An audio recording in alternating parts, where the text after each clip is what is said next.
And then Braddock goes on to will Washington that military sash that, came from his father, given to him by his father upon his entry into his father's regiment.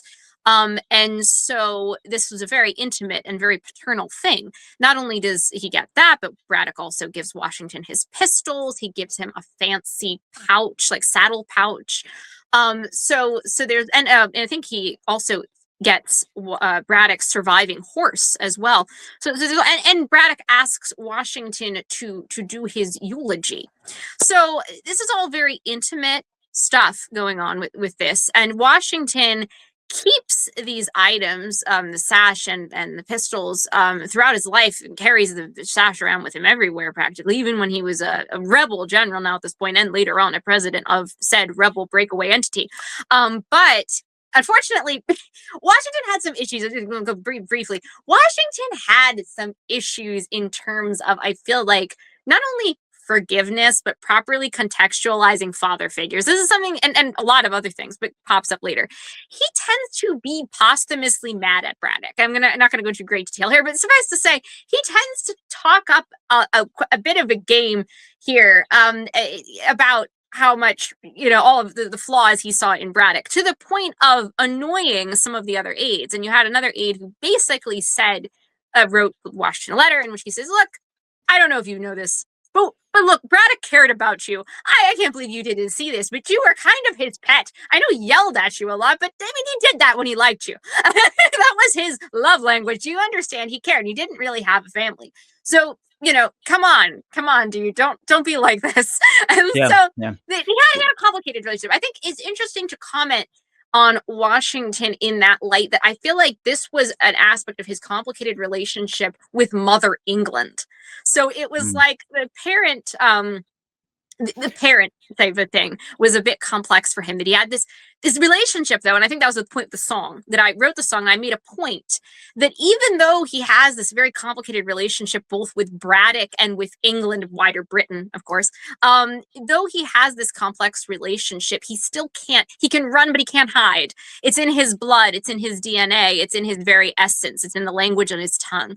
He can't escape from his Britishness. He can't escape from the fact that Braddock was this mentoring figure that got him off the bench, that it was his courage and his determination and his guts, just really, and ultimately his skill as well, because we forget, even when we think of, Washington gave him the advice to do irregular things, he was stuck on the regular thing. Well, the fact of the matter is, Washington needed to learn regularity and discipline too. So do you know what? I think we'll stop it there, because that's a perfect place to stop it.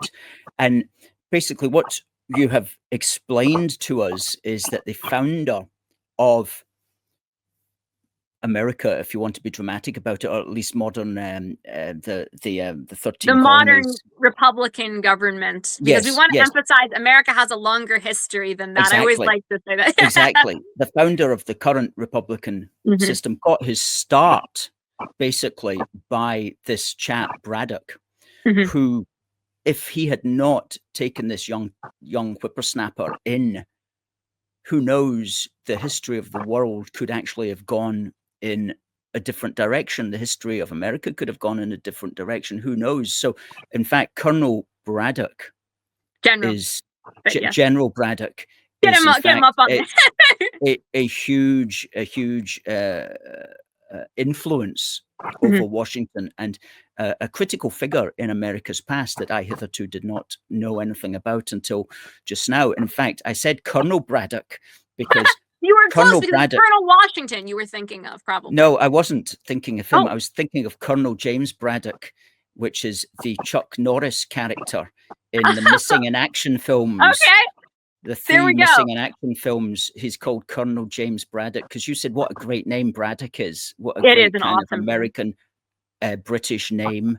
And well, obviously the script writers for Chuck Norris also thought the same thing. So the whole thing goes right around, and we wouldn't have had a Chuck Norris if we hadn't had a George Washington, and we wouldn't have had a George Washington if we hadn't had a General Edward Braddock. And I think constellations go on. Absolutely. We'll finish it on that fantastic note.